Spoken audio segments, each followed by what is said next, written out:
Men, we are in a great war, and you are in a battle. God made you to stand and fight and to build his kingdom. Jesus shows us how to do both. Join us as we together follow him, the blueprint for men. Hey everybody, glad you are here. This is a new year, new podcast, and we are joining, we're doing some new things. So this is our refresh and restart for the new year. I hope everybody had a great Christmas time and look forward to a new year. A lot of things happening early in the year for the world. And we've been talking, me and Marty, a lot about what we're going to be up to for the new year as well. And we're really excited here in future episodes to bring some of those updates to you. But today we're going to just talk about some of the updates that we have for our podcast. We're going to add, I guess you could say, an episode. We're going to plan to publish twice a week for as long as we can, a couple different versions of the podcast. And so I want to highlight what those are. You've got the interview, which is this one here today. That'll be once a week. And then we'll also be doing a teaching one that Marty will be doing as well. You've probably heard some of those in the recent past, but we're going to start publishing those. And he's been really wanting. He's got so much content in that mind of his and all the experience, and we want to get that out. We haven't decided what we're going to call that segment yet. I am advocating for the mind of Marty, but we haven't landed on a decision yet. So, but anyway, Marty, what do you have like in mind in terms of how you would like that to look and how that might go across?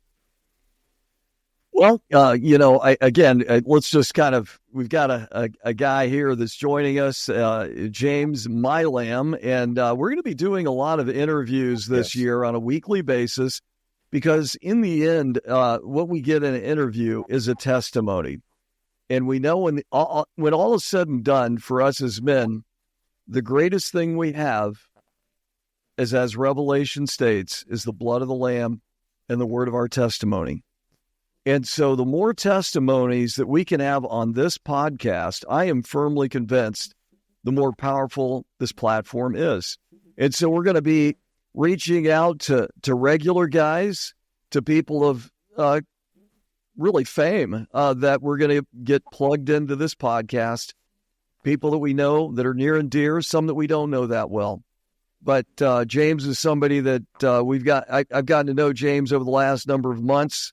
And we're going to be getting into interviewing him. But some of the other things we're going to do during 2025 is to have that interview segment every week, but also do a short teaching. Some of my teachings in the past would kind of go long. I'm going to try to be a little bit more concise and contained because I know that guys are busy. And long form works well with interviews. For teaching, it starts being like a classroom. And, I did my share of 50-minute class periods, hour-and-a-half long class periods. I've even done some 3-hour type stuff. Wow. And, you feel sorry for the students. So I've got to kind of tighten it up a little bit. And but I'm really looking forward to just the new year, new challenges, and new opportunities. So that's what I'm really looking for in this podcast. And I'm just thrilled that Mike is here to take the lead on helping to produce and connect with all these people that we're going to interview. So we're going to follow a theme this year that's going to center around a whole framework that we're working hard at, and that's the blueprint system. So the first quarter of this year is going to be focused on what we call our core strength. Some of you may be familiar with a book over my shoulder here, Morning Summit. Is a book that Grant Graves and I kind of co-wrote, and it follows the metaphor of climbing a mountain. And so it's got a lot of challenges in it, but the central part of that small group curriculum is a quarterly habit building that's centered around this core part of your life, which is really mental, physical, spiritual, and social or relational.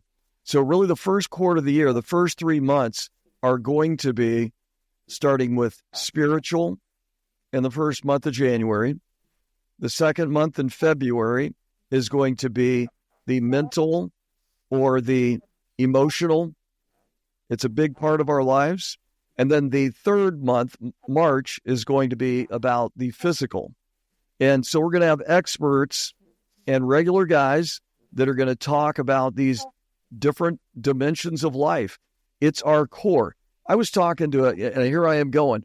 I was talking to a young man in Pakistan this morning, and later on, just an hour later, I was talking to a ministry leader in Uganda, and both of them, it was interesting how that conversation led to talking about this bullseye thing. In fact, I'm gonna just, I drew it on a piece of cardboard. Okay. So everybody's, this kind of a deal here. It's upside down, Marty. Upside down. Okay. There you go. I'm dyslexic upside down wise. So anyway, you've got the core, which is your mental, physical, and spiritual. That's the number one area. Number two would be your intimate relationships, which would be your spouse, if you're married, your children. And then going out to the third layer is going to be everybody else, everything from maybe what you're doing in ministry to the workplace. So really this first quarter is going to be, who are you? And let's get that part really strong. And then if we get that right, the chances are very good for doing the rest of the year. So that's going to be our point. And James is going to be bringing to us our first interview that a lot of the questions are going to be revolving around this spiritual piece. And so that's what I'm really excited about. And that was a longer answer than probably you were expecting, Mike, but there we go.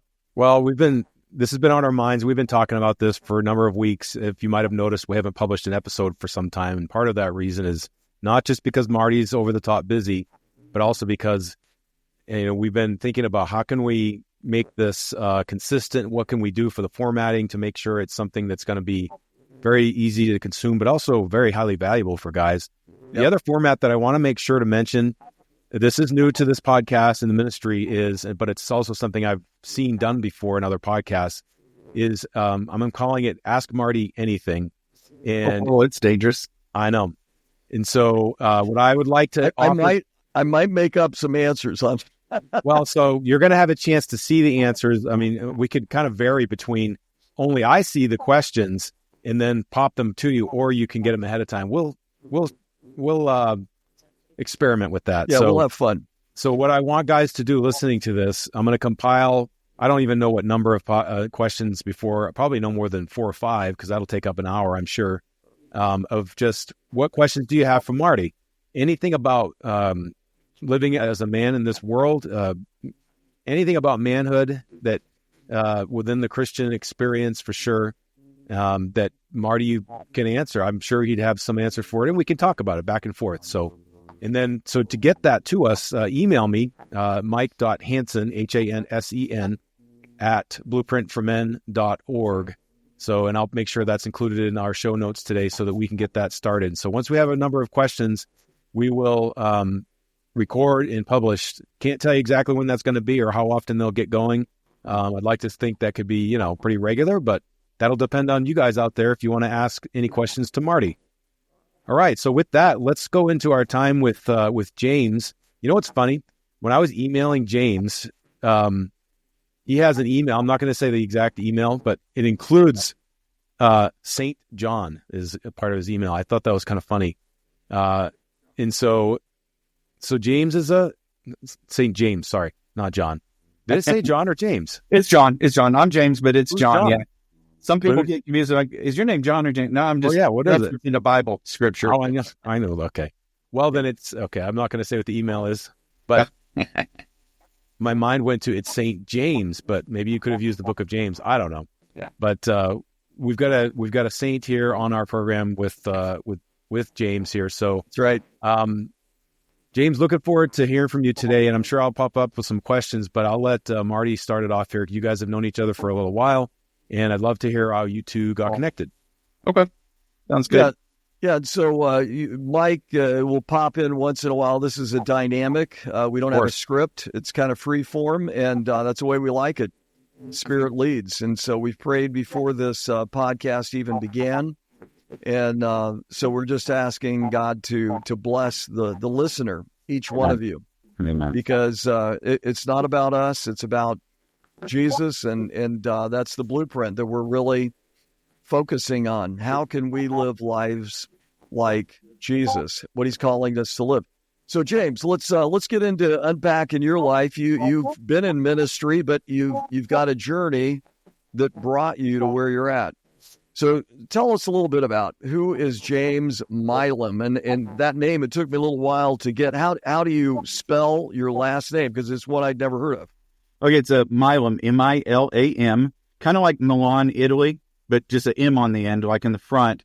And a lot of people, they'll call me Milam, because that's, but the way I like to say my last name, I figured something out in the course of my ministry that I love sharing with people how to pronounce my last name. And it says, just Jesus is my lamb. And there's how you pronounce my last name. So, that helped me when you told me that. I said, that sticks. I got a visual. It's easy. Just put a B at the end of your name there. And a silent B. Yeah. Yeah. There you go. So most recently, you have been a pastor. And right now, you can tell us about that, of course, and we'll get into that.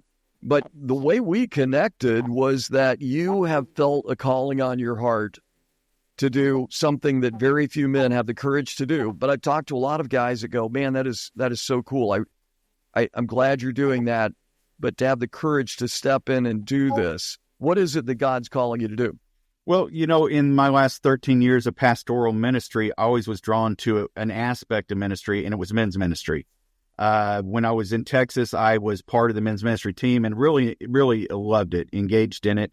And then when I came to my new conference, they said, hey, we haven't had a men's ministry here for many years. Would you like to go ahead and start something up for us from scratch? And of course, I like a good challenge, and I didn't realize how much of a challenge it'd be, but I loved every moment of it. Yeah. But as I was doing that, I was still feeling a stronger draw towards men's ministry, a passion towards it, and feeling like, this may be my calling, is to zero in that target in on that aspect of ministry. With pastoral ministry, there's a lot of blessings came from it, but I feel like maybe my strongest suit is within the aspect of men's ministry.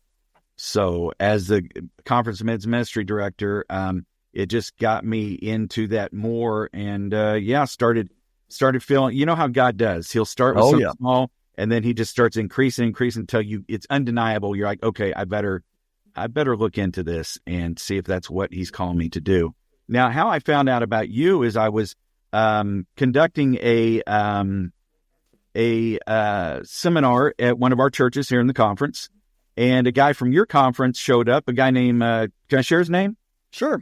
Okay, Edwin Dysinger, I think I said it right. He was there with his cousin, I believe, and he was listening to my presentation. I was out there with the men. We were out there overlooking the Buffalo River. It was great. And afterwards, he came to me and said, you know what? Do you know Marty Miller? I said, no, I've never heard of the guy. He said, do you know Blueprint for Men? I said, nope, never heard of it. He said, well, that's strange because everything you're saying is about exactly what he teaches it. When he said that to me, I was like, you know what? I'm going to need to find out this Marty Miller. I'm going to see about this guy, and reached out to you. And the rest is up to this point is history as far as that goes. Yeah, it's interesting that the one thing I've been impressed about you, James, is you're a man of action and not just talk. Yeah, and that has value in my mind. There's a lot of people that talk and have ideas, but to make things happen, it takes another level. And so you said, hey, I'm going to come out. And I'm going to come visit you. It's like, it's not like you live next door. Right. Where is it that you live? Tell us a little bit about that. I'm in Hot Springs, Arkansas right now. So I'm about 7 hours from your front door. Yeah. Almost 8 hours. So you drove over here with your wife, and we had a close to a 3-hour conversation in our living room. Had a great time. Yep. And then you took a little bit, maybe a day or two. You went over to the North Georgia mountains and had a good time just getting away. And, but just, that this guy drove intentionally to spend some time. And then just recently you came back out this way to experience another layer, getting involved with our big group, because you're a small group leader now on our online platform. And then also just meeting up out here when we have the Forge at the Outpost. Yeah, that was nice. Yeah, and just, you shared some words, and we had a great group that night, and you were a blessing. So you're a man of action. And so, I don't know, let's go back earlier in your life, James, because we are an extension of our past. Yeah. Good and bad, But let's go back to the early years.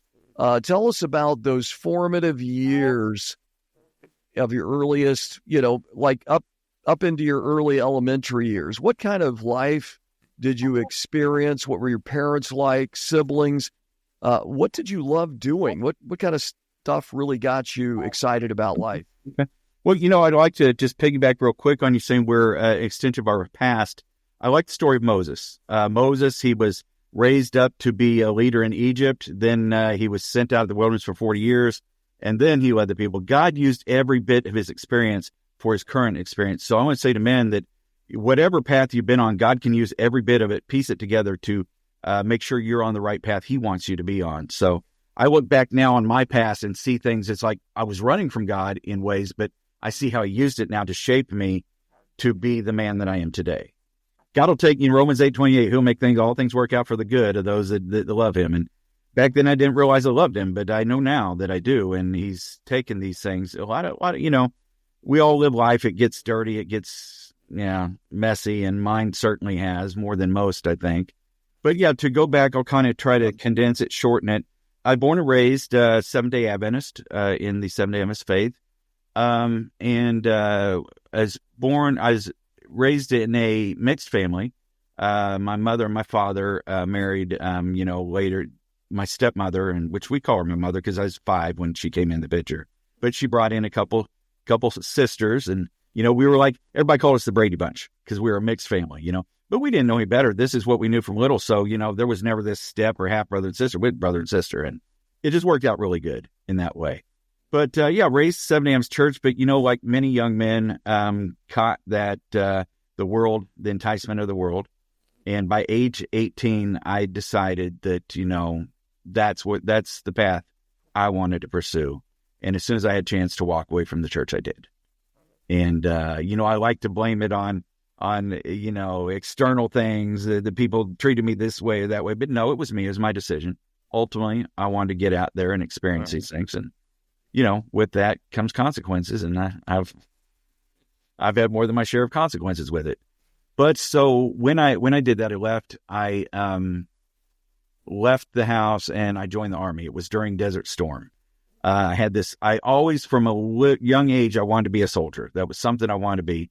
World War II was something that as a little kid, I'd get in encyclopedias and just study it and look at it and whatever. So here we go. We're entering into a war, and I'm, 19 years old or whatever. And this patriotic thing, so I'm going to go fight for my country. So I join up, and I never went. By the time, halfway through training, we had defeated the enemy. That was Desert Storm. It was a 2-week war. That was a very quick campaign. It was a very quick campaign. I remember that. Yeah. And I was really thankful, too, because when I got to my duty station after airborne school, they started coming back from the desert, and they were telling me how you get sand in places you would never even know you had. And so they were telling me, all the bad. I was like, well, I'm glad I didn't go as far as that goes. But in the military, I went through airborne school, and at that time, I've seen God's hand in protecting me, even though I was running from him. I about lost my life in airborne school. On my 5th jump, my chute didn't open all the way. Wow. And so I have a third of my chute balled up in the risers. I'm trying to shake it out. I'm looking around. It's a combat jump, so I got hundreds of guys in the sky with me. I'm looking around at them, and it's like, I think I'm coming around the same rate as they are. Well, from the ground looking at it, I was burning in. So my CO and XO saw that, and they come over. I land like a sack of, I had full combat gear, full combat equipment, and I just hit. That's where I actually, my knee just blew out the ACL in that. But on top of that, those guys said, you know what, James, you didn't pull your reserve chute, which I didn't. And I thought about it. But if you don't pull that reserve chute and throw it down in a way just right, it comes up at what you do have. It's called a cigar roll, and then you have nothing. Oh. And so I didn't trust myself to throw that reserve chute down in a way just right. So I'm like, I'm going to ride this out. Well, I landed pretty hard, and they just stood over and they said, soldier, if you don't get off this drop, run off this drop zone, you're going to be court-martialed. So I ran the whole drop zone, 100 yards plus or whatever, crying the whole way. Because, here, my knee's just destroyed. But I was not going to get court-martialed, bro. This is just E1 private, and they drill in your head in basic training that, you don't want to get court-martialed. That's the end of your life, so... anyway, so that's the military. I got out of the military. While I was in the military, I married my high school sweetheart, and brought her out to North Carolina. That's why I was at Fort Bragg. I spent all my time there. And, we did as young. She was 19 and I was 20, I think, when we got married. So young and dumb and do a lot of stupid things. But anyway, we did that. And then after my 5 years in the military, got out and got into construction. My father-in-law was a stonemason.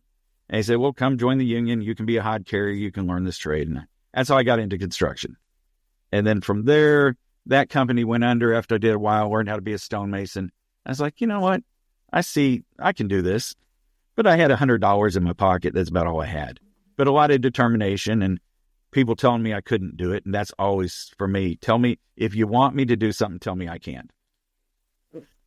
So I did that. And, within just a few years, we turned our first million and, periodically after that, did a couple million a year. So, but I'm running away from God this whole time. I'm born and raised Seventh-day Adventist, running from God. And, sex, drugs, and rock and roll was my lifestyle. That's what I wanted. Yep. And it was ridiculous, but that's what I wanted and that's what I got. And what did they say, when, you get a lot of money and you're dumb, I think the saying is a fool and his money are soon parted. Well, yep. Yeah. Hey, here to tell you that's true. Around 2008, there was a housing a crisis, a bubble. The real estate market went down, right?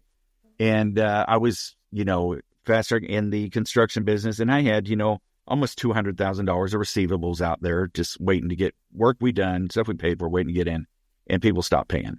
Well, same process. My going out, good time Charlie, going out with my buddies, drinking beer at night and all that kind of stuff. My wife was getting tired of it, quite honestly. And she gave me an ultimatum at that same time. She's like, yeah, I'm done with this. She was not raised in a Christian faith at all. And the only thing she knew about Christianity was when we would go home to visit my parents on vacation, out of respect for my parents, I would go to church with them. So the only church she knew was Seventh-day Adventist Church.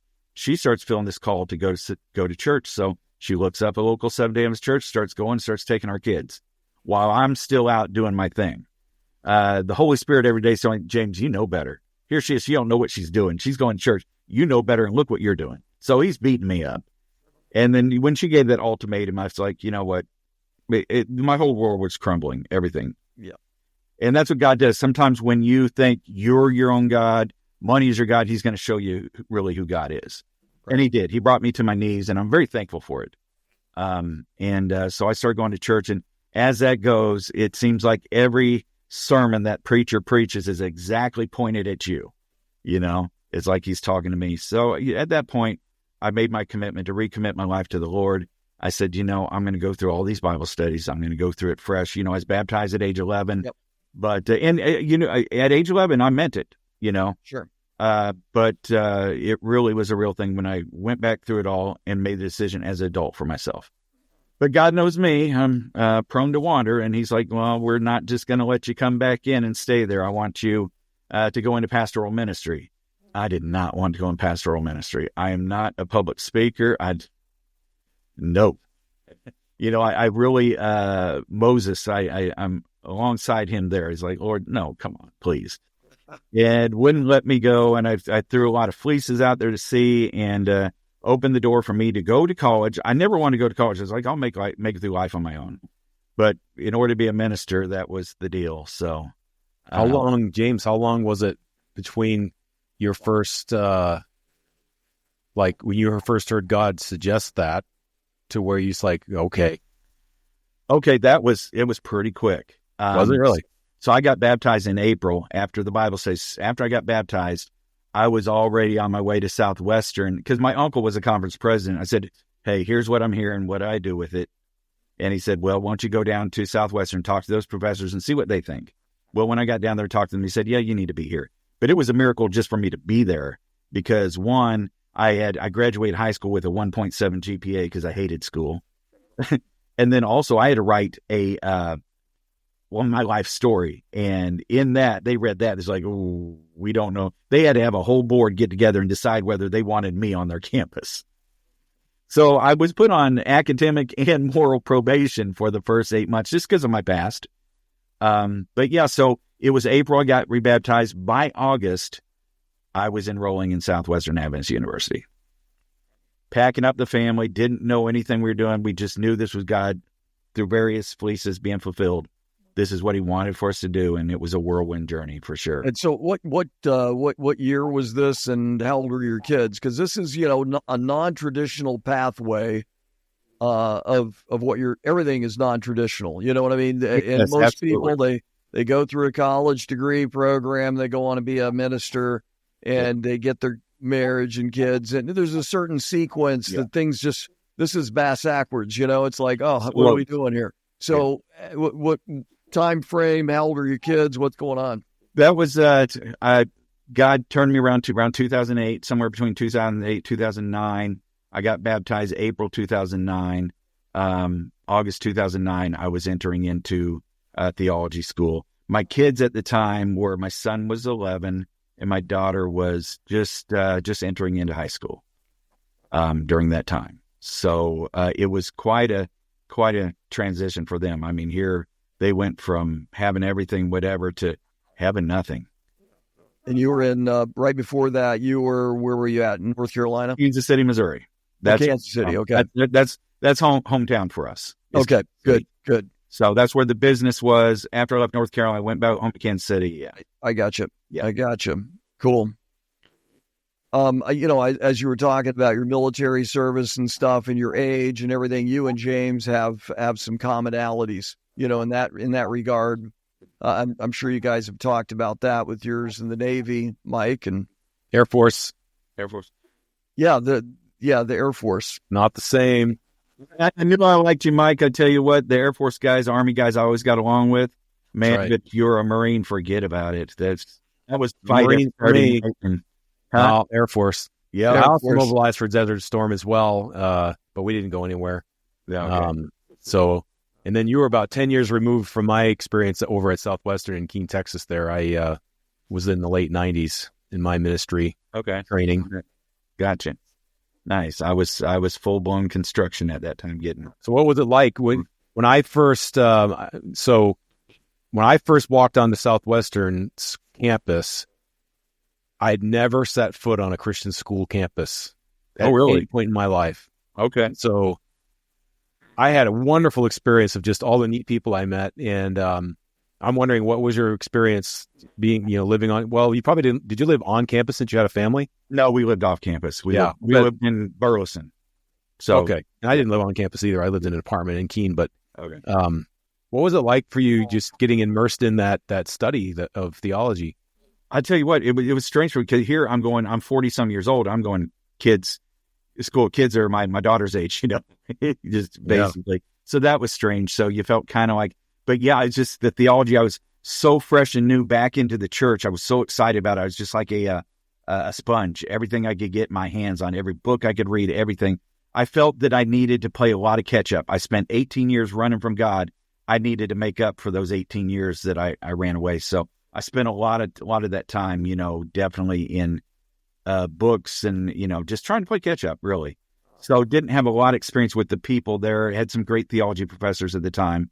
And these were guys more close to my age. So more related to them more than the kids. But it was nice with the kids because it allowed me an opportunity to mentor some of them, seeing them going in some directions that I had just came out of.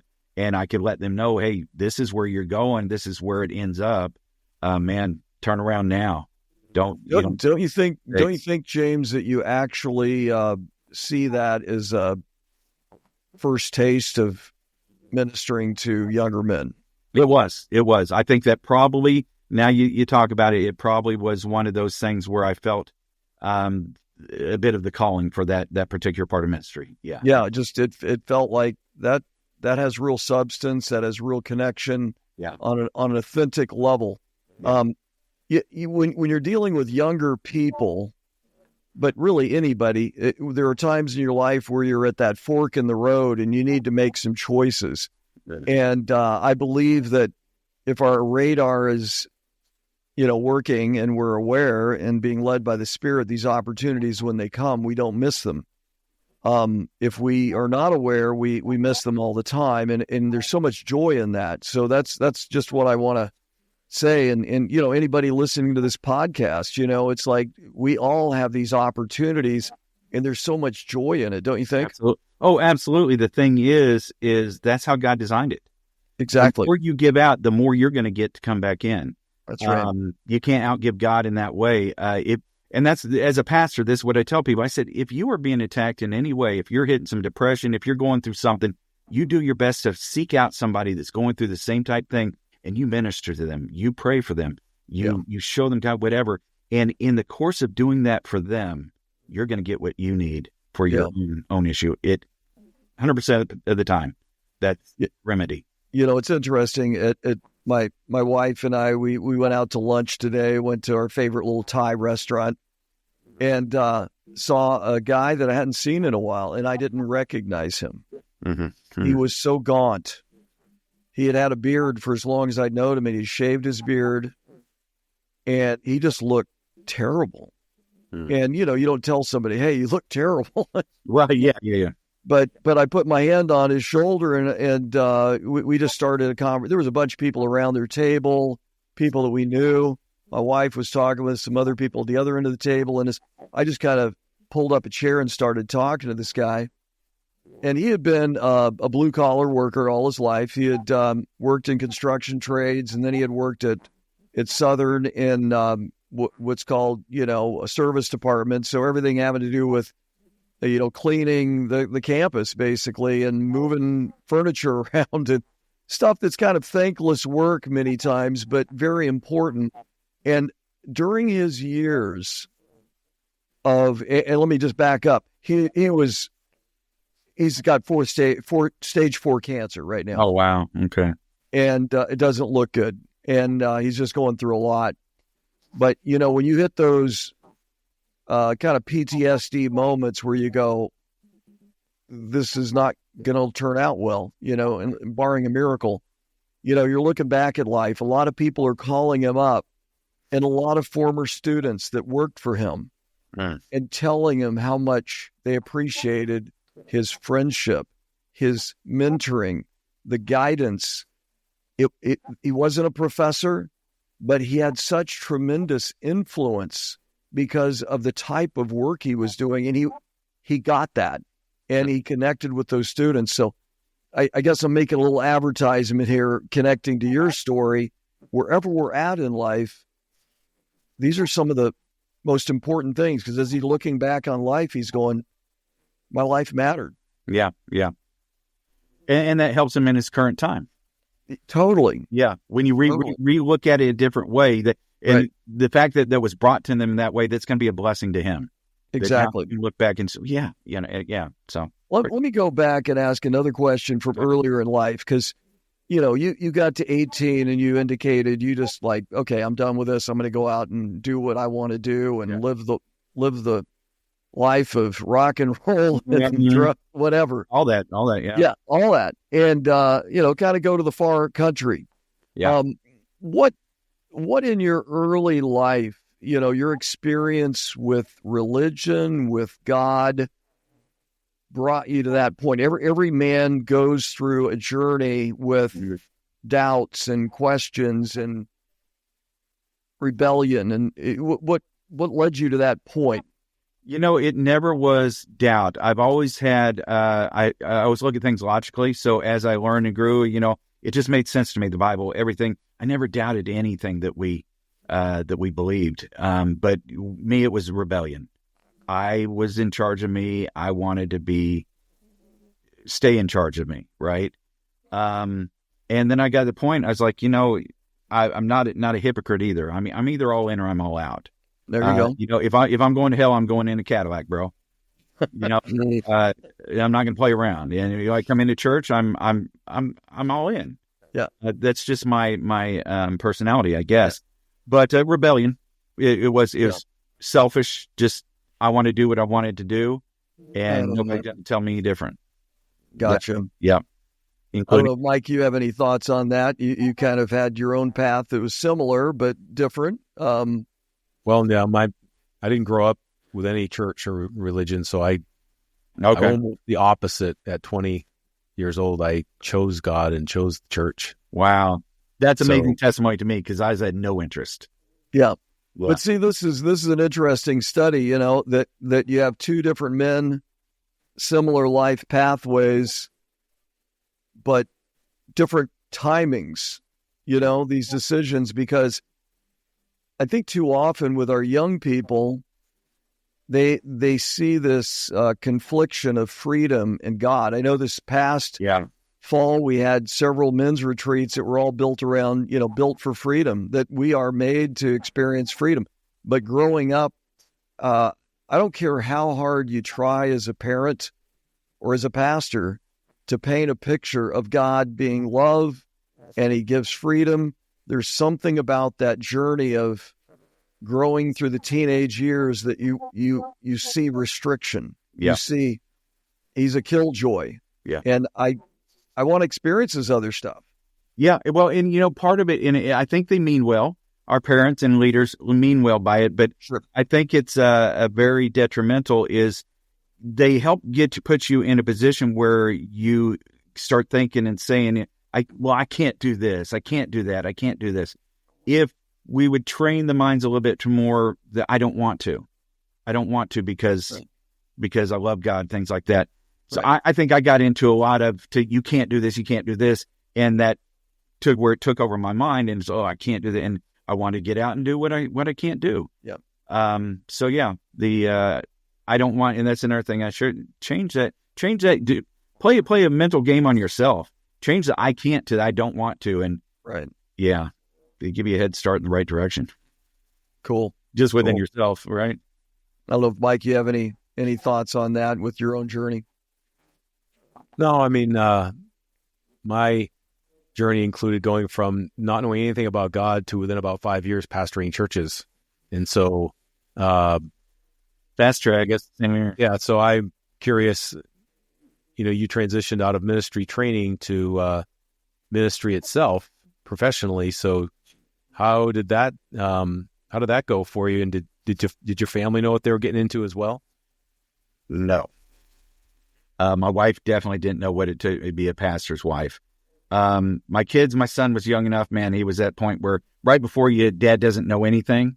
He was in, he's all on board, So that worked out pretty good. And my son, he's always just been an obedient kid. That's probably, we always said, oh, that kid's obedient. That's the deal. But for me, it was a fast track because my senior year at school, they went ahead and hired me, a Texaco conference hired me to pastor a 3-church district while I'm still going to school for my senior year. So all week long, we would, I'd go to school there at Southwestern, but then come Friday afternoon, drive 3 hours to Abilene, Texas.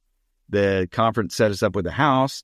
And then there's another hour and a half south San Angelo. So every other week I was doing San Angelo from that house in Abilene. So for a whole year, I'm learning during the week and pastoring on the weekend. And as soon as I got out of there, my first calling was to a 700 plus member church to be the only pastor in Houston, Texas. Wow. So trial by fire, but, jumped into it. But I had the background of in my construction business. At one point I had 65 guys working for me. So I had some background in that thing, but yeah, I went straight from school that last year learning and pastoring at the same time. But this is like, here you go. And, but it allowed me to really, really rely upon God and realize that I needed the Holy Spirit for every aspect of it, or I would fail miserably. So, right.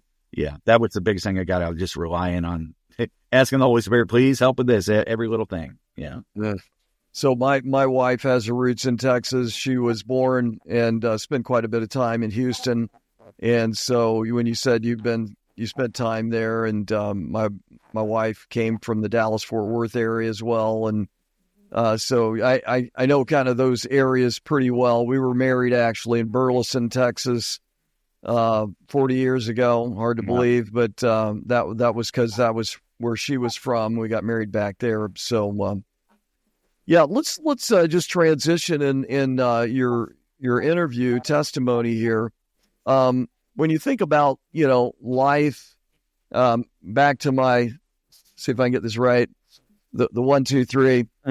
I think that, in life, you've got your core area, your family, and then out here, your work. But if we take this as the same illustration for a career path, I think that most of the time, this would be like your military. Oh, this is what I want to do. And then you go, oh, maybe I want to do this pastoring thing. I feel called to do that. And then now it seems like we're zeroing in on something that is it's another step in faith, a calling that you can't say no to. Right. Tell us a little bit about that. How I don't know what you want to share on that, but just kind of moving towards that, because I relate. I think Mike's relating to that as well. You get to that latter phase in your career path, and you go, God, what have you equipped me to do? Right. That is uniquely prepared me, and I know you're calling me to do this because I have a contribution that you're wanting me to make, and I cannot not say yes. I've got to say yes. Yeah. Well, for me, many people ask me in a lot of ways, a lot of things. They can Mr. Oblivious. I'm Mr. Oblivious? Oblivious, absolutely. I can be oblivious to things, especially sometimes when God's trying to steer you in a direction. But I'm always, hindsight's 20/20. When I look back, I was like, oh yeah, okay. And I can see that path that he's leading me on. And you looking back on this current path of stepping out in faith into men's ministry full time, I can now look where God led me through the course of that 13 years of pastoral ministry, little things here and there that he was on the side without me knowing, training me, preparing me for this move. And then, through series of circumstances, the door opened for me to make a decision, what's next. Right. And, and right around all that time, this is where I start meeting you. The Lord's just kind of opening doors without, bright lights on it, saying, yeah, step through this, but opening doors. And I'm always been one to investigate any doors that open because I want to follow God's will for my life. I do understand that. I learned that when I moved into pastoral ministry instead of staying in Kansas City and trying to revive the construction business. So I'm looking at those doors and I start to walk through a little bit, and this one just keep opening more. I explored a few other things, and the doors would close, and so that's kind of how I operate with God. Open as many doors are available to me. In this case, I had about 3, and in the course of months, he was closing some and kind of open the men's ministry one much wider.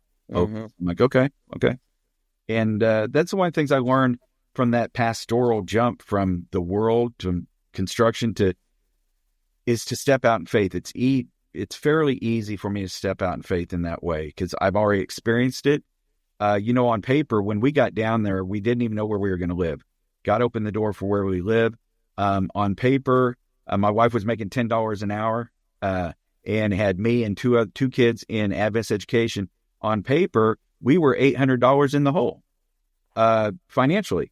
But we said, God, what we're going to do is we're going to trust you. We're going to tithe the first fruits, everything. We're going to put our tithe in no matter what.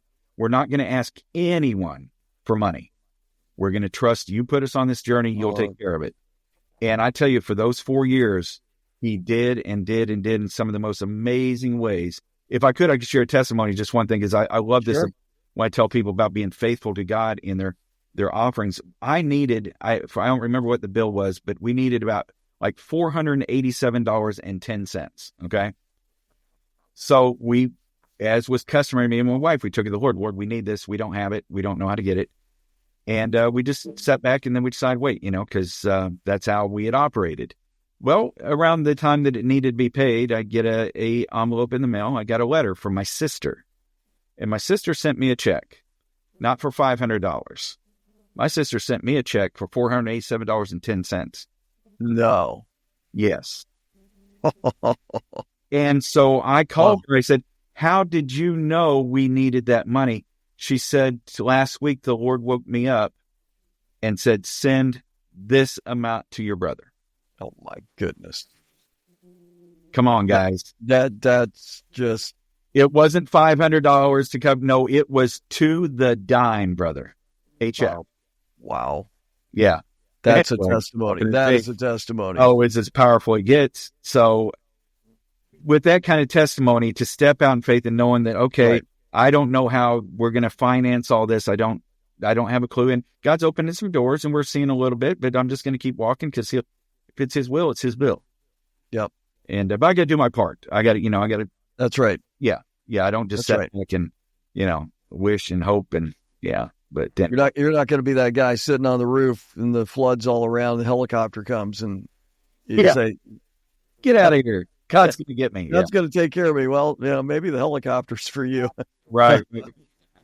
Oh man, that's just a classic. Yeah. Now when it comes to your call right now to enter the men's ministry arena. Tell us a little bit about what you feel specifically God's calling you to do. There's so many different ways to reach out to men, to minister to men, to rally the troops. Yeah. And just tell us kind of where things have gone the last couple of years and where things are at right now. Okay. Well, the foundation of what I do is, I was in the Army, but I wasn't just in the Army. I was at Fort Bragg, North Carolina, the most highly trained fort we were trained, we had to be anywhere in the world within 18 hours. That's not get ready with 18 hours. You're going to be boots on the ground in 18 hours from the time you're notified. So we're always in a high state of readiness. So the logistics at Fort Bragg are above and beyond anything else you'll know. And I was a student of that and watched that and see the organizational structure, special forces groups. There are 12 special forces groups out there. So you watch these guys, you watch how they work. And it was amazing to me. I loved it, watching these logistics. And so what I do always has kind of that military foundation to it. Now, interesting thing, when I first started coming back into the church in Kansas City, there was a men's group there. And old fellow, and I'm going to, his name is Mel Simmerman, and he had named it Band of Brothers. And these old fellas took me in, young guy, and man, they made me feel so special. They mentored me. They worked with me. Here I'm a guy just coming out of the world, fresh out of, lifestyle, heavy drinking, all this kind of stuff. And they just took me in and loved me and helped show me in the way. So Band of Brothers, that's where that started. Now, when I was given the call to be the men's ministry director here and start something fresh, I knew automatically it's going to have to be Band of Brothers. Between the military background and then that tribute to Mel, what he did for me in my earliest formative time coming back into the church, right. Him and the fellows they did for me. So that's what I'm doing right now. I've put together a program, Band of Brothers, that what I want to do is get out to the men. I really, if I want to get to the heart of it, I want these men to understand if you will submit to your Creator, allow yourself to be shaped by Him, to be the man that He intended you to be, to fulfill the mission that He has for you. God has a mission for every man. We have special gifts. We have special callings. What He has for Marty is not the same for James. Now, it'll intersect, and we can work together, and that's what we're called to do. But He has something for each of you that He had for me. And and that's what I loved about what you guys are doing. When I got in and look at Blueprint, I was like, man, here's all the resources. Here's all these guys, your education background. This is not my background. I can barely type. I'd rather handwrite something than, put myself through the trouble of typing. But what you have, I said, man, this is it. As I'm going on this journey, it's like, this is what needs to be a core heart of what we do as Band of Brothers. And I felt that camaraderie. That's one thing I missed about the military, was that close camaraderie with my brothers, that we were training to go to war together. So we'd have each other's back like no other experience I had. And I want that for men in the church, because we are going to war. Right. We're going to war together, and there's no time for us to fight each other. We need to be able to have each other's back like it's our own. And that's really the heart of Band of Brothers, is to bring these guys together. My intention is to visit as many churches as possible, help them start up a chapter of Band of Brothers in this church, show them how they can do it, get them plugged into a Blueprint individually and corporately as a group, so they can go through the resources and programs you guys have, because every one of us have issues. We have struggles. And I found in Blueprint, there's a lot of ways to address those struggles and help men overcome those. Cool. So that's why I'm enjoying this. We're still trying to figure that out, how this is going to work, but I'm enjoying where we're at right now. And it's a journey we got, and God's going to show us exactly how to do it when he wants to. I think that, in the end, ministry is inherently reaching out to somebody that's in need. That's and right. Men's ministry is a term that's like oil and water. They don't mix. Right. Ministry to men, a man has to admit he's weak. He has to admit that he's got issues. He needs help. And so, I just received an email yesterday from a guy over in Africa, a men's ministry leader in Africa.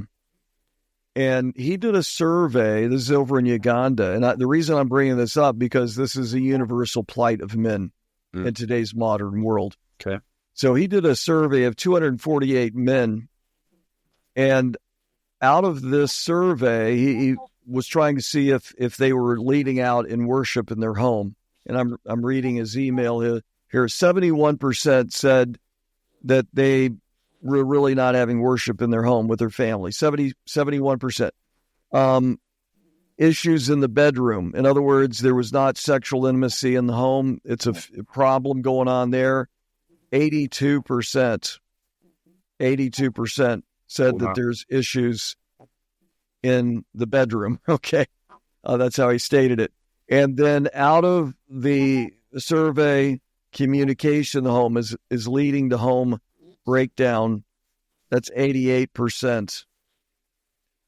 And then, of course, most said that infidelity is on the rise within the church. So what we're speaking to in men's ministry is the issues that men face, and through sharing our own stories, our own testimony, through sharing data points, we can elicit men to recognize, yeah, that's me.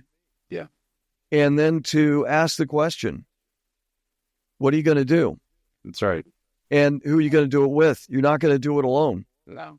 And so this band of brothers idea, the military calling us to arms, is so biblical. You read throughout the Bible, and it's just with that all over the place. Absolutely. And I feel like with Blueprint for Men, the blueprint idea is more about, okay, we've got a plan for building.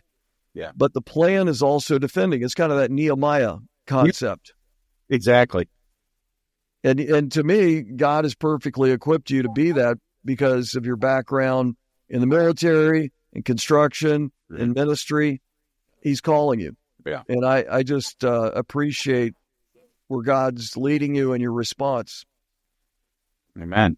Well, it's going to be a journey. It's going to be a fun journey, though. When God leads you on something, there's a lot of joy comes out of it if you look at it the right way. Sometimes it's not all roses. Right. When you're fighting the enemy, when you're taking it's not going to be. But you have your protector with you. He'll give you the peace, strength, courage you need to do what you need to do. I do believe that. I've seen it, lived it. Yeah. Yeah. What we're trying to, like you said a minute ago, we're still figuring things out, but through we hope the wisdom of God, figure out this process where you, James, are going to be reaching out to and going around to local churches here in the U.S. Yeah. Wherever God takes you, to get some men's ministry started called Band of Brothers. And through your process, do you have resource or a place for guys to go to check out if they're interested, if they're listening in their local church and maybe they want to reach out to you and see about you coming out there? Because the process we're looking at, just real quick, is you check in, spend time with that local church, and then plug them into the resources with Blueprint for Men as well. We'd love to be able to say the continuum is that first contact with you, then being able to get that ministry started. I know it's not, I know from my experience right now, it's taking time, but it's about patience. Yeah. But God can move for sure. But when the time comes, we want guys to, when they're ready, we're ready to help them. That's from right. our perspective as well. So anyway, say all that. That's what we're working on. But how can guys find you or reach out to you or be able to ask questions about what you offer for churches? Okay, one of the first things, and we're in the process of building it. It's up. They can go straight to it. We just need to add to it. Is thebandofbrothers.org. That's our website. They can go there. I would like to. I don't mind giving out an email, my personal email. I think there is an email included with. Let me see if you can go to contact. Let's see. The email. Contact.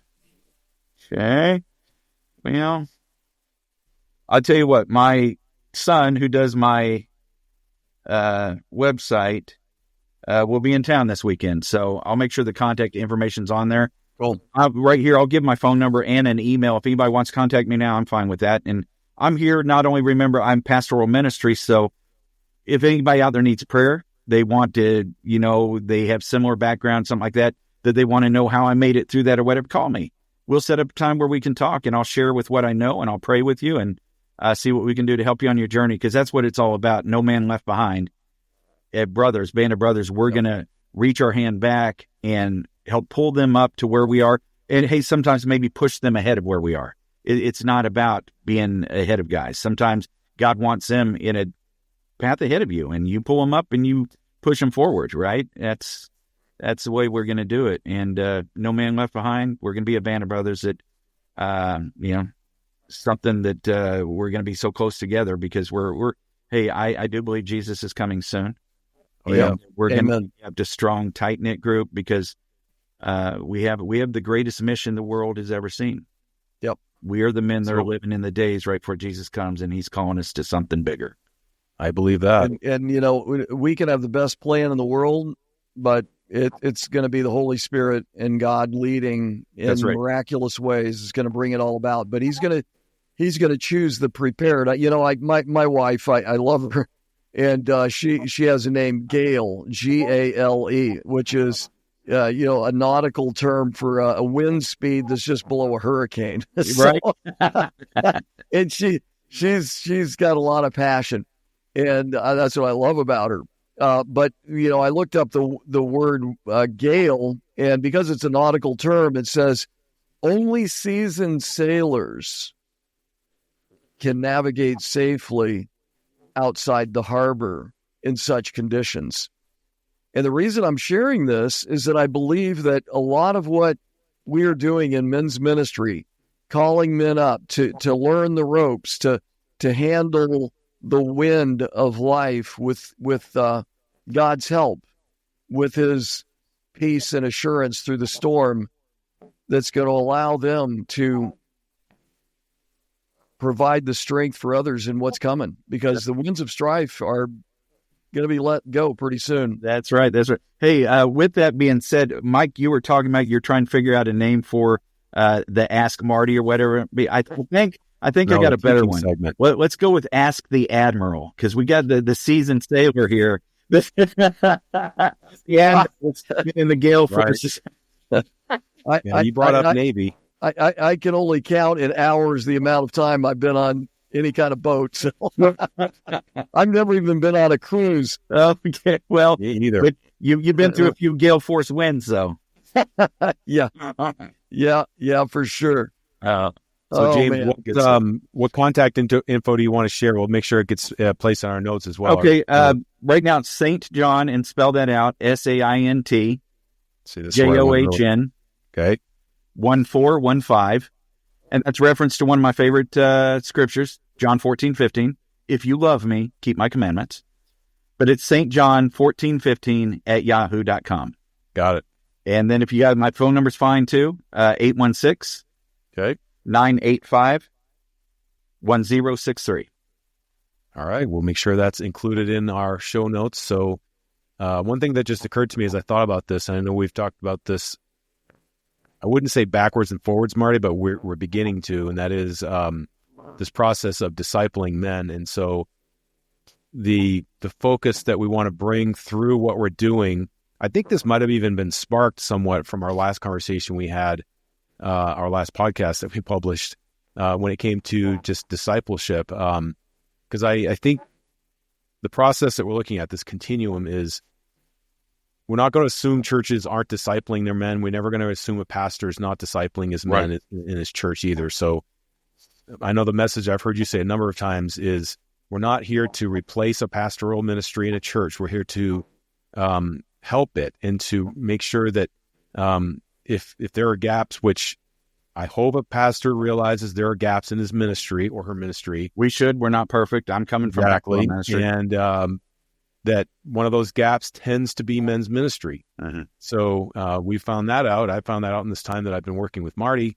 And so what we're working to do is try to get guys checked in locally in a coordinated way with the band of brothers.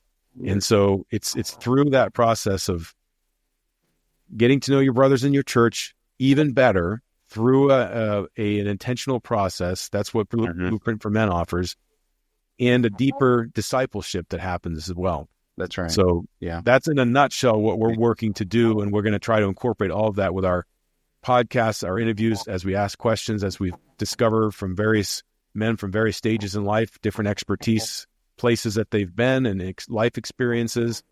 That's what we want to be able to bring to you guys out there in the podcast world. So any final thoughts you want to share with anything, James? Yeah, I would like to. One thing, you brought up pastors, and I'm just coming out of pastoral ministry. Brothers, if any pastors are watching this, I know what you're going through. I know where you're at. And I'm coming at this band of brothers through a pastor's heart. I know what you need. Sometimes you feel like the Lone Ranger, like you're only doing it. You're the only one doing it. What we want to do is help organize your men, build them up so you can have an army in your local community working with you to finish the mission that God has given you. This is definitely something that we want to help you with. We're not trying to add more work to you. We're actually trying to lighten your workload. So, many hands make light work. And we want to get these men where they need to be mentally, physically, and spiritually, most importantly, to help you finish the work that God has given all of you in that local community. That's really an important aspect of, I want them to understand I'm coming from pastoral, so I get you, bro. Yeah. So, thank you, James. Yeah. But the last thing is, men, God wants us to allow us to let him do for us what we can't do for ourselves. Submit ourselves to the Creator. He wants us to, he has a vision of the man he wanted Mike, Marty, and James to be. And the more we submit to him, we'll be shaped from the inside out into who he wants us to be, and we can complete the mission that he has given us. And ultimately, what we all want to hear, and then when all is said and done, is well done, good and faithful servant. Yes. And the whole idea is to help men get to that point where they are and get them where they can bring others with them, because we're not entering into the kingdom by ourselves. We're going to have to bring at least one person in tow with us. Yep. That's part of the discipleship process. Yep. And that's basically the end of it for me as far as that goes. Yeah. What's you have any other questions? Yeah. Nope, none from here. So we thank you, everybody, for getting to our podcast today. We hope that you can go over to Apple Podcasts or wherever and rate this podcast and review it. We hope it gets more traction that way. And we hope you can share it. You can subscribe anywhere on the major platforms out there. And we want to get more men educated and just share parts of our lives and other men's lives through this podcast as well. So we appreciate all of our listeners and watchers and guys within ministry. So thank you, everybody. Thank you for listening to the Blueprint for Men podcast. Men, be strong and courageous and do the work. Don't be afraid or discouraged, for the Lord God, my God, is with you. He won't leave you or abandon you until all the work for the service of the Lord's house is finished. God bless.